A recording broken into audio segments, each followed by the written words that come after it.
Fallout, c'est 10 jeux depuis 1997. C'est 95 millions de copies vendues, c'est des milliards d'euros de chiffre d'affaires et des centaines de récompenses internationales. Fallout, c'est également depuis le 11 avril 2024, une série Amazon qui, en quelques jours seulement, a conquis à la fois le public et les critiques. Mais avant tout, Fallout, c'est une uchronie. Une uchronie, c'est de prendre l'histoire et de se demander « et si ça s'était passé autrement ?» C'est un genre littéraire ou cinématographique qui imagine un monde où certains événements historiques ont une issue différente de celle que nous connaissons. Alors les uchronies nous font réfléchir sur ce qui aurait pu être et nous montrent comment le dénouement de certains moments clés de l'histoire peuvent tout changer. À votre avis, quel serait le cours de l'histoire si la guerre froide entre les États-Unis et l'URSS s'était prolongée de 100 ans ? Comment aurait évolué le monde si à l'issue de cette guerre froide, les ressources planétaires avaient commencé à s'épuiser ? Comment l'humanité aurait-elle survécu à une troisième guerre mondiale ? Eh bien, justement, dans Fallout, le conflit entre les États-Unis et l'URSS s'est prolongé jusqu'aux années 2060. Alors en 2060, la Terre manque de ressources et le conflit s'envenime. L'URSS perd la guerre froide, les USA colonisent le Canada, la République populaire de Chine attaque l'Alaska et une nouvelle guerre mondiale éclate entre ces trois puissances en 2077. Et la troisième guerre mondiale en 2077, elle dure seulement 2 heures. Pourquoi seulement 2 heures ? Parce que...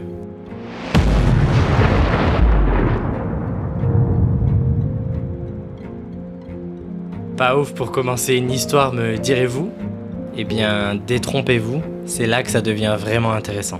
Fallout, c'est un peu comme regarder dans une boule de cristal et voir un futur que personne ne veut vraiment, mais qui intrigue quand même tout le monde. Fallout, c'est l'écho d'un avenir que l'humanité redoute, mais qui fascine à la fois.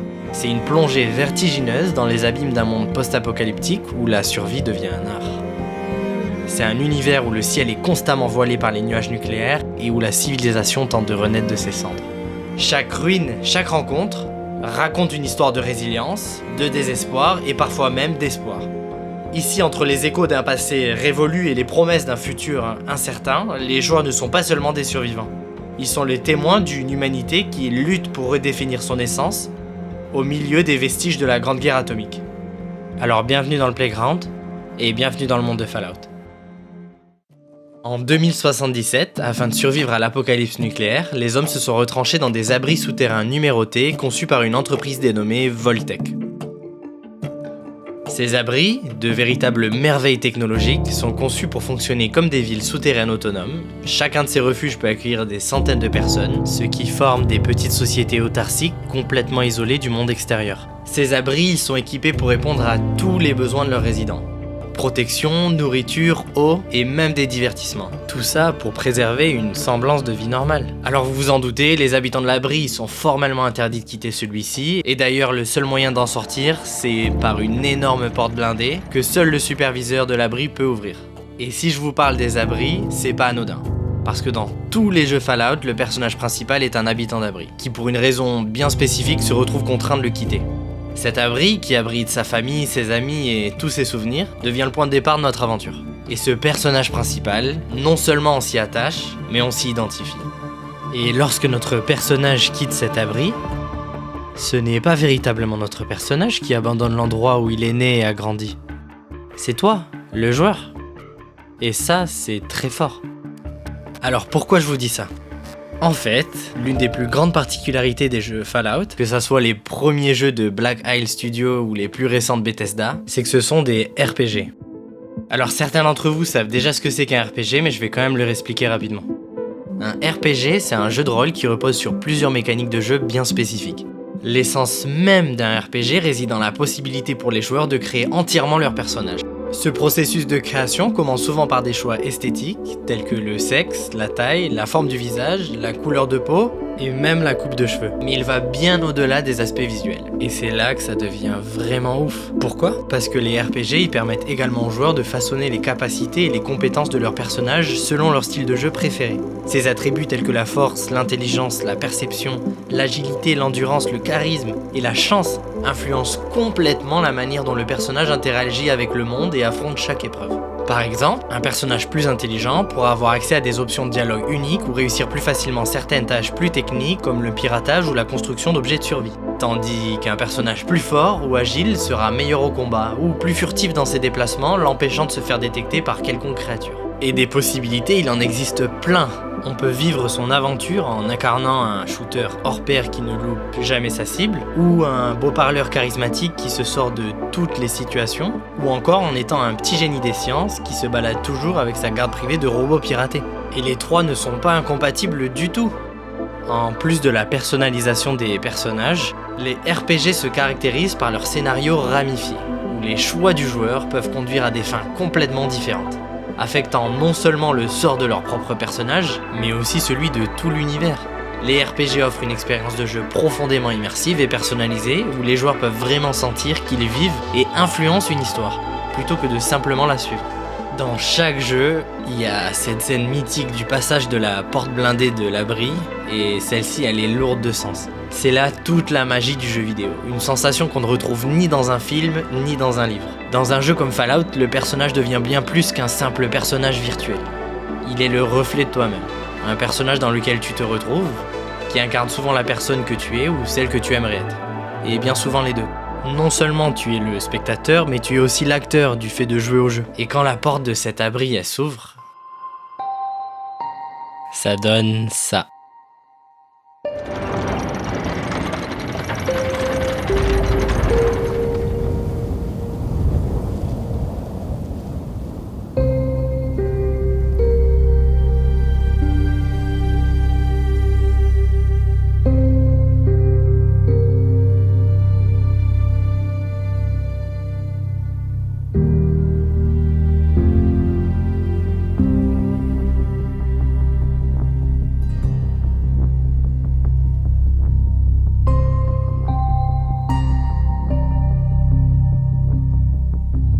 Et à ce moment-là où tu franchis la porte de ton abri, c'est plus qu'une porte qui s'ouvre.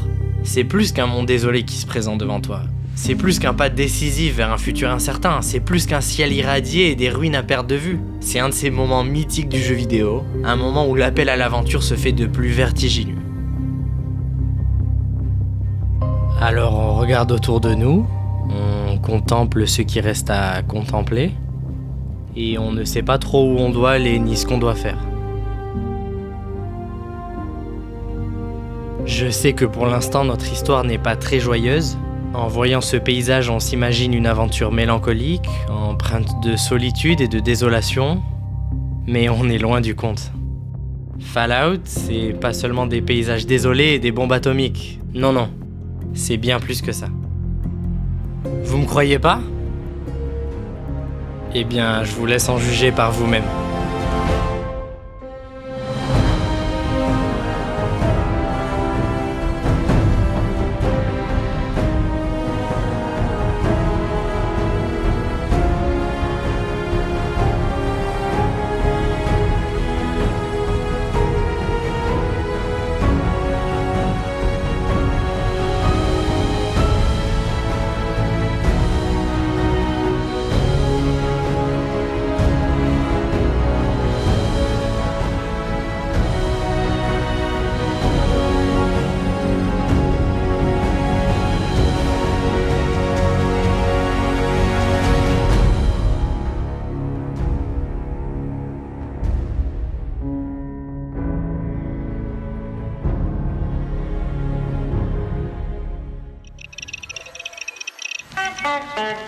Un monde post-apocalyptique donne aux créateurs du jeu une immense liberté créative. Ce qui fait que dans ce monde-là, tout est possible. Et quand je vous dis que tout est possible, vraiment tout est possible. On retrouve certains éléments phares de notre monde à nous, comme certaines marques, des bâtiments iconiques ou des lieux historiques. Et même ça. La dernière Apple Watch ? Non, c'est un Pip-Boy, un appareil que tous les habitants d'Abri portent. Ce dispositif multifonctionnel qui s'attache au poignet de notre personnage lui offre plusieurs fonctionnalités essentielles à sa survie et son exploration. D'ailleurs, vous l'avez déjà sûrement remarqué, mais à l'image de cet objet iconique de la licence, Fallout explore le concept de rétrofuturisme, montrant une vision de l'avenir telle qu'imaginée dans le passé, notamment les années 50 aux États-Unis. Ça crée un univers visuellement unique où les technologies avancées coexistent avec une esthétique vintage. Les paysages et l'ambiance sont vraiment envoûtants. Et la direction artistique, je vous en parle même pas. Alors on aime ou on n'aime pas, mais ce travail fait sur les bâtiments, les objets, les armes, les armures et les textures, Tous ces détails, tout ce travail pour rendre cet univers cohérent et visuellement marquant, personnellement je trouve ça bluffant. Et l'ambiance, mais alors l'ambiance de Fallout, elle est tout bonnement exceptionnelle. À la fois envoûtante et effrayante. On retrouve dans les jeux ce genre de décor, avec ce genre de musique. I don't want to set the world on fire. Et ça marche plutôt bien. Alors ce style de musique un peu rétro, on y prend goût. Et elle prend une place de choix dans notre aventure, apportant une touche de nostalgie et de contraste saisissant entre ce monde complètement détruit et ces sonorités pleines d'espoir et de vie. Il est vrai que chaque pas est une confrontation avec l'inconnu, où la survie dépend souvent de ta capacité à naviguer à travers une multitude de menaces.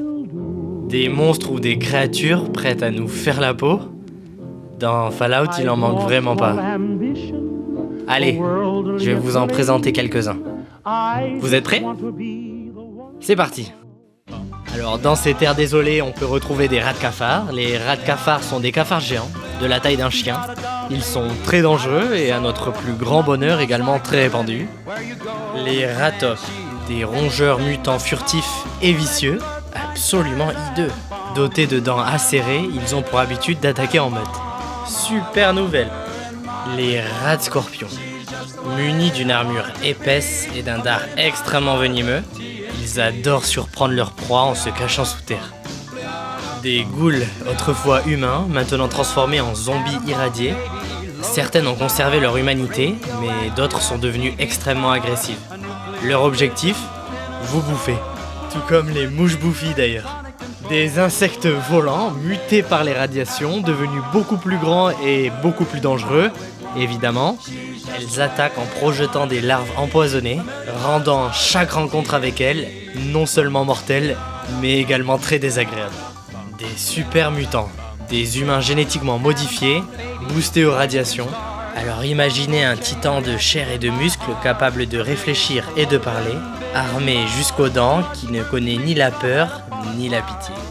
Des robots sanguinaires, des machines programmées pour défendre leur territoire à tout prix, ou seulement obéir aux ordres de leur opérateur. Leur logique froide et implacable les rend aussi terrifiants qu'efficaces. Alors on arrive aux écorcheurs, des créatures reptiliennes extrêmement agiles et féroces, dotées de griffes acérées, d'une vitesse redoutable et bien évidemment d'une peau par balle. D'accord, sans parler des chasseurs de primes, des pillards, des cannibales, tous ayant pour but de vous dépouiller, de vous tuer et des fois même encore pire. Et tout ça, c'est vraiment une liste non exhaustive de tout ce qui nous attend. Ne me demandez pas ce que c'est ça, je ne sais toujours pas. Mais une chose est sûre, c'est absolument ignoble. Par contre, personnellement, ça, je trouve ça plutôt mignon.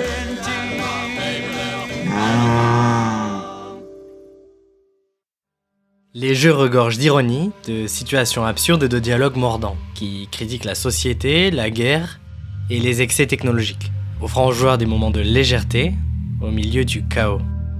Une des principales raisons du succès de la franchise Fallout, c'est que Fallout joue constamment avec tes émotions et te challenge sans arrêt avec des choix moraux plus que compliqués.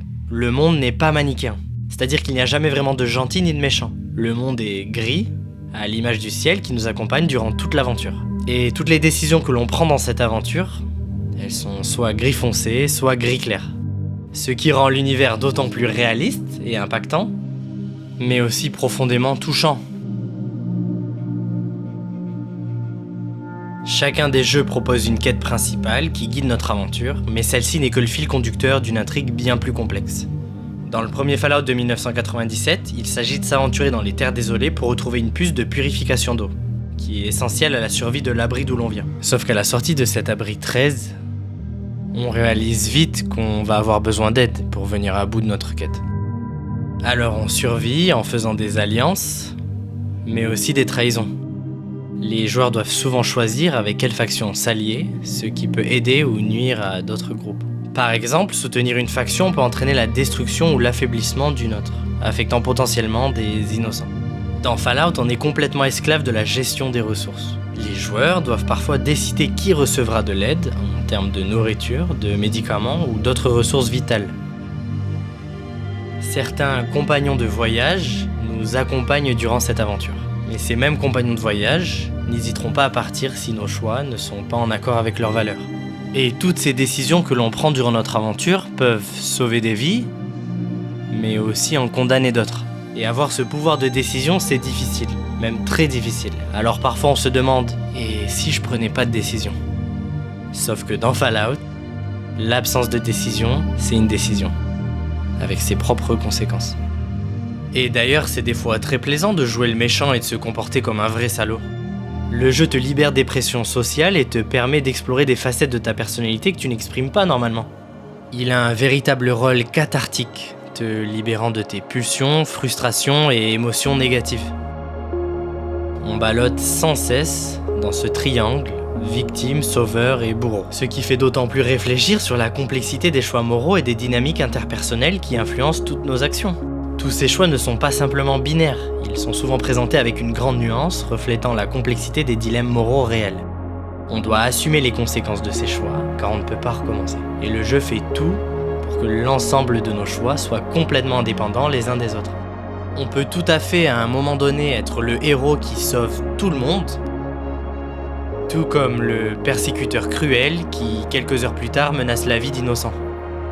Un acte de bonté peut mener à des résultats désastreux, tandis qu'une décision cruelle peut paradoxalement apporter des bienfaits inattendus. Et cette complexité narrative incite le joueur à aller au-delà des apparences, à chercher des solutions créatives et à accepter l'incertitude inhérente à chaque choix qu'il prend, le menant à une fin indéniablement unique. Parce que oui, Fallout 4 par exemple, c'est 6 fins complètement différentes, avec leur propre générique de fin et des centaines de décisions cruciales à prendre au cours du jeu. À la fin des jeux Fallout, on n'a qu'une seule envie qui nous passe par la tête. On regarde les crédits de fin et on se demande, et si ? Et si j'avais décidé de sauver ce personnage ? Et si j'avais refusé cette offre ? Et si j'avais détruit cet objet ? Et si je m'étais sacrifié à sa place ? Et on redémarre une nouvelle partie. Ou à minima, on va voir des vidéos ou lire des articles sur des forums. Tout ça pour en savoir plus. Je connais pas beaucoup d'œuvres qui, à la fin de celle-ci, notre seule envie c'est de tout recommencer pour avoir une finalité différente. Surtout qu'un jeu vidéo c'est pas un film de 1h30, non. C'est des dizaines d'heures investies avec des centaines de quêtes et une infinité de choix complexes. Peu d'œuvres possèdent ce pouvoir magique, cette capacité unique à nous donner l'envie irrésistible de tout recommencer. Rares sont celles qui parviennent à nous captiver à ce point, nous incitant à revivre le parcours, encore et encore, où chaque fin marque le début d'une nouvelle histoire.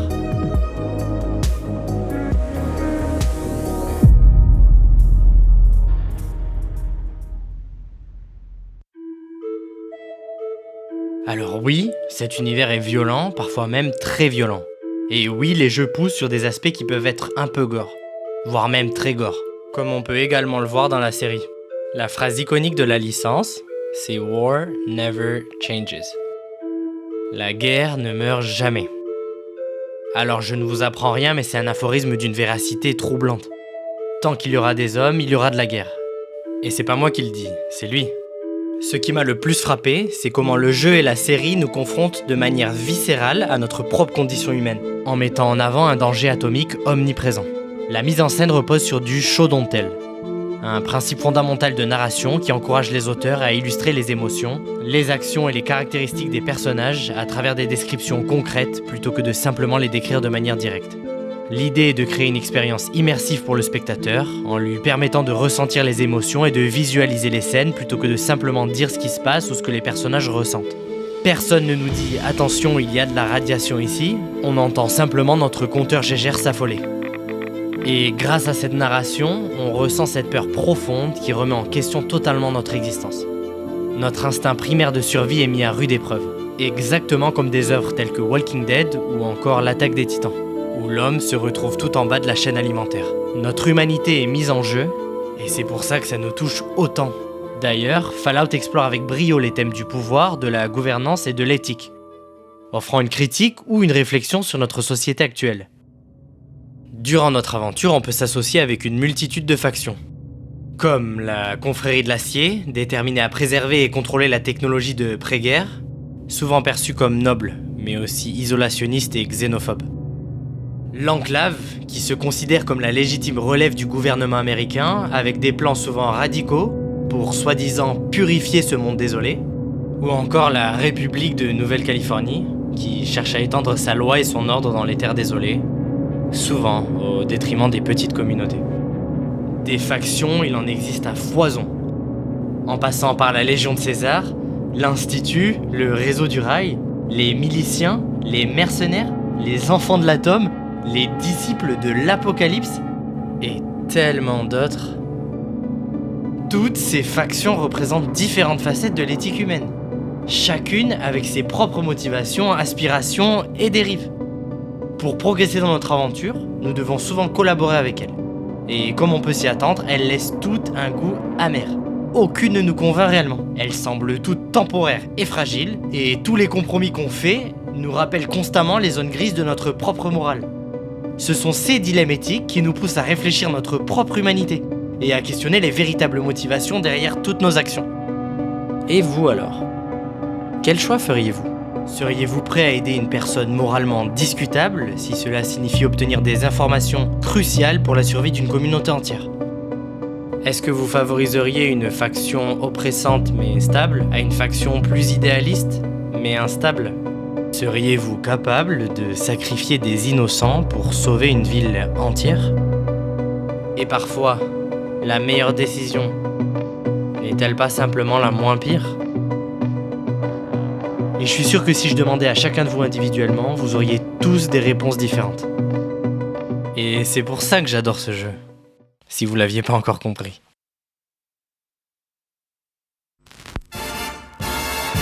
Yippee-yay, there'll be no wedding bells for today. I got spurs that jingle. Fallout, c'est une licence qui grandit avec toi, évoluant non seulement à travers ses différents opus, mais aussi au gré de tes propres changements. Au fil des années, alors que tu mûris, le jeu semble mûrir avec toi, ces histoires se faisant l'écho de tes propres questionnements et de ton évolution personnelle. La première fois que j'ai joué à Fallout, c'était Fallout 3, alors que j'étais encore au collège. Je me rappelle d'ailleurs de cette journée, quelques heures avant l'achat, où j'essayais de convaincre ma mère de m'acheter le jeu, avec la complicité du vendeur de chez Cultura.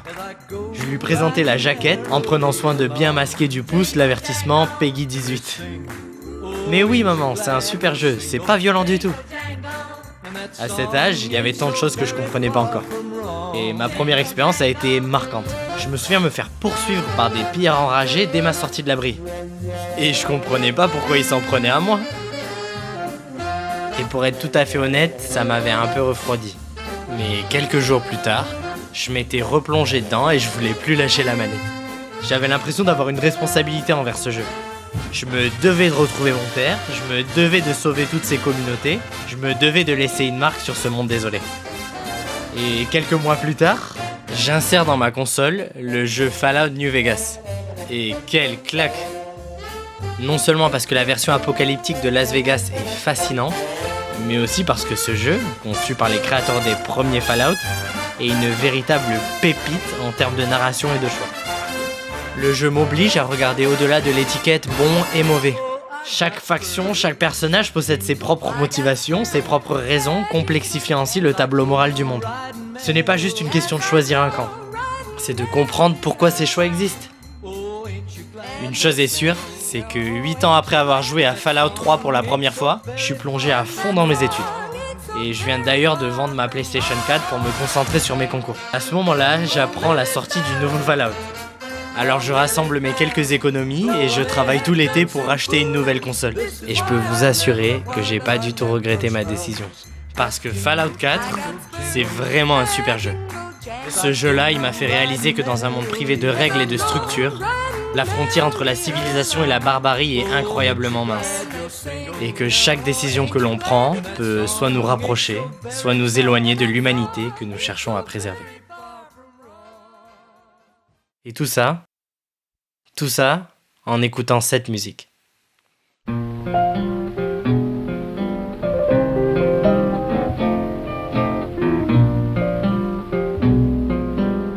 Ah là là, Fallout. Quel jeu.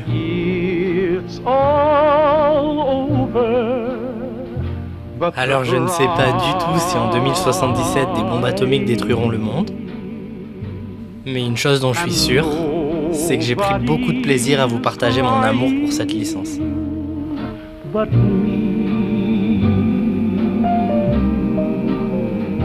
C'est la fin de cette vidéo, j'espère qu'elle vous aura plu. Alors vous connaissez la chanson, n'hésitez pas à liker et à vous abonner. Et pour ceux qui auraient déjà joué au jeu ou vu la série, j'adorerais en savoir plus sur votre propre expérience, donc n'hésitez surtout pas à partager ça dans les commentaires. Et moi je vous dis à bientôt.